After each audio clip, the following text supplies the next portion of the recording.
क्या भाई लोग, स्वागत है एक बार फिर से आपका अपने चैनल पर। भाई लोग, आज चैनल को सब्सक्राइब, लाइक, शेयर करे बिना जाना नहीं। और दोस्तों, नववर्ष की हार्दिक शुभकामनाएं आपके और आपके परिवार को मेरी तरफ से। ठीक है दोस्तों, आज हम बात करेंगे कैलाश पर्वत के बारे में।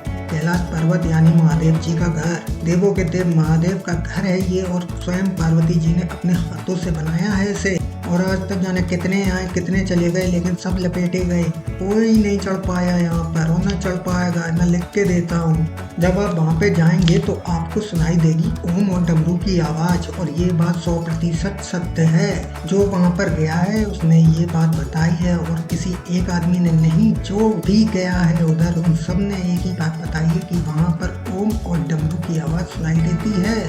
यही हमारे चिंदी साइंटिस्ट जो हैं वो कहते हैं ये पर्वत पिघलने की आवाज है। शायद क्या होता है बे?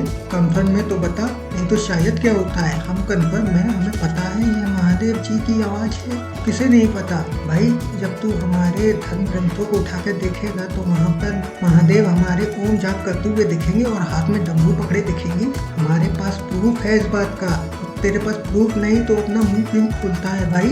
कोई फालतू में लगा डला है कि भाई जो ये पर्वत है ये पिरामिड है और इसके अंदर एक शहर है। पता नहीं क्या क्या बोलते हैं यार। इन लोगों को कोई रोकने वाला नहीं है, टोकने वाला नहीं है। खैर, अब तो चीन ने इसको बैन कर दिया है 2001 से कंप्लीट बैन कर दिया, लेकिन 1980 से इसने बैन करना चालू कर दिया था। 2001 में आखिरी बार लोग चढ़े थे स्पेन के, और वो भी मुक्की खा के गिरे थे और भाग गए थे अपने घर पर। बोले तो जितने भी साइंटिस्ट आए हैं वो सब यही कहते भागे हैं, आओ घर घर खेले।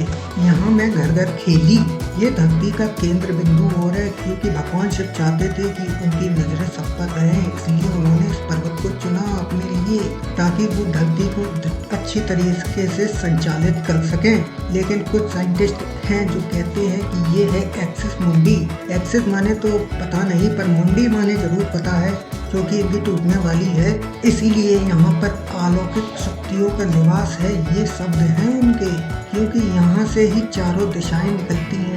दोस्तों, जब आप इस पर्वत को चारों तरफ से देखेंगे तो हर तरफ से अलग अलग दिखाई देगा। कभी ये उत्तर दिशा से दिखाई देगा आपको शेर, तो दक्षिण दिशा से दिखाई देगा मोर, ऐसे ही पूरब और पश्चिम से आपको दिखाई देगा घोड़ा और हाथी का चेहरा। वैसे ये मैं नहीं कहता हूँ, जितने भी लोग हैं जिसने चढ़ने की कोशिश की है उन्होंने ये बताया है कि भाई जब हम चढ़ना चालू करें तो भैया सब एकदम सामान्य था, नॉर्मल बिल्कुल। लेकिन जैसे जैसे हमारी यात्रा बढ़ती गई वैसे वैसे कठिनाइयां बढ़ती गईं, और जैसे जैसे हम ऊपर जाते रहे वैसे वैसे ही हम तकलीफों में पड़ते रहे। कोई कहता है कि हम बुढ़े होने लगे, कोई कहता है हमारे नाखून और बाल बढ़ने लगे, कोई कहता है हमारी दिल की धड़कनें तेज हो गई, कोई कहता है हमारी आंखों की रोशनी चली गई, और कोई तो ये भी कहता है कि भैया ऐसा लग रहा था जैसे ये जो पर्वत है वो इधर उधर हो रहा है, चल रहा है। इसी का एक जीता जाता उदाहरण है लॉरेंस डिसूजा जो है वो 2 महीने पहले ही माउंट एवरेस्ट की चढ़ाई करके आए थे,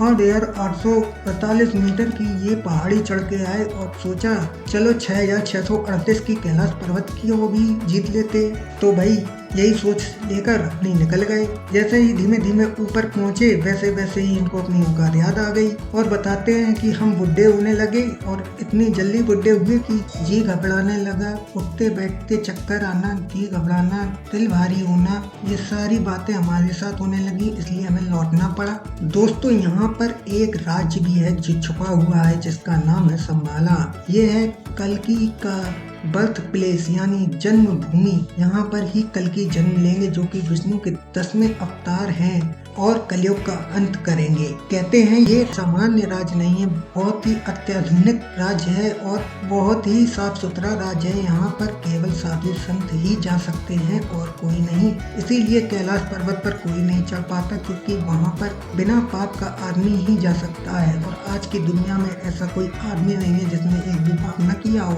किसी ने तो बड़े बड़े पैर वो देखे हैं, कहते हैं भैया बहुत बड़ा पैर देखा हमने, फोटो भी खींच के रखी, उन्होंने दिखाया पैर इतना बड़ा। कहते हैं ये है यति का पैर, यति यानी स्नोमैन यानी हिम मानुष। भैया बहुत खतरनाक होता है, इंसान को देखते ही मार देता है। जिसने भी देखा है वो बताने के लिए जिंदा नहीं बचा, और जिसने नहीं देखा है उसे केवल ये पता है कि ये पैर है और यहाँ रहता है जिसने नहीं देखा वो घर गया और जिसने देख लिया उसे वो मर गया। भैया कैलाश पर्वत की रेंज में आने के कारण 2 पर्वत और शक्तिशाली हो गए। कौन से पर्वत है वो है होंगचू और लाचाओ। तो जो होंगचू है, होंगचू नाम अच्छा नहीं लग रहा, हम लोग हैचू कहेंगे, हैचू और लाचू, उन पे भी ये अलौकिक गतिविधियां देखी जा सकती हैं इन पर्वतों पर भी। तिब्बत और भारत के लोग ये भी मानते हैं कि यहाँ पर 3 अथवा 13 परिक्रमा करने से सारे पाप धुल जाते हैं और मोक्ष की प्राप्ति होती है। यही नहीं, यहाँ पर मानसरोवर ताल और राक्षस ताल दोनों है। कहते हैं मानसरोवर ताल जो है उसे को ही हम क्षीर सागर कहते हैं, जहाँ पर भगवान विष्णु वास करते हैं माता लक्ष्मी और शेषनाग के साथ। वहीं दूसरी तरफ राक्षस ताल जो है कहते हैं वहीं पर खड़े होकर रावण ने तपस्या की थी और कर रहा था एक तैयारी मशीनी बनाने की, जो कि रखकर सीढ़ी बनाकर चढ़ता उस पर और जाता सीधे स्वर्ग में, क्योंकि मानते हैं कैलाश के ऊपर स्वर्ग है, कैलाश के नीचे है पाताल यानी मृत्यु लोक। ये दोनों झीलें आपस में एक दूसरे को दिखाती हैं, हम नेगेटिव हैं और हम हैं पॉजिटिव। हम नेगेटिव वाइब छोड़ रहे हैं और तुम छोड़ रही हो पॉजिटिव वाइब, क्योंकि मानसरोवर ताल का पानी जब आप पियेंगे तो हा क्या मीठा पानी होता है, और वहीं राक्षस ताल का पानी पियेंगे तो वहीं घसका के गिर पड़ेंगे। वहीं इतना खारा पानी कि समुंदर भी फेल हो जाए। दोस्तों यही नहीं, यहाँ पर एक वनस्पति भी पाई जाती है जिसका नाम है कैलाश धूप, और इसको संजीवनी जितना बराबर पावरफुल मानते हैं, यानी एकदम टू कॉपी, क्योंकि ये सारे रोगों को खत्म कर देती है। तो दोस्तों इसी के साथ हम आपसे विनती करते हैं कि चैनल को सब्सक्राइब कर दे, लाइक कर दे, शेयर कर दे। मिलेंगे आपसे अगले वीडियो में। हैप्पी न्यू ईयर, नए वर्ष की आपको लख लख बधाइयाँ, आपको और आपके परिवार को। और मैं दुआ करता हूँ कि आप और आपका परिवार हमेशा खुश रहे और ऐसी खुशी से वीडियो देखता रहे। धन्यवाद।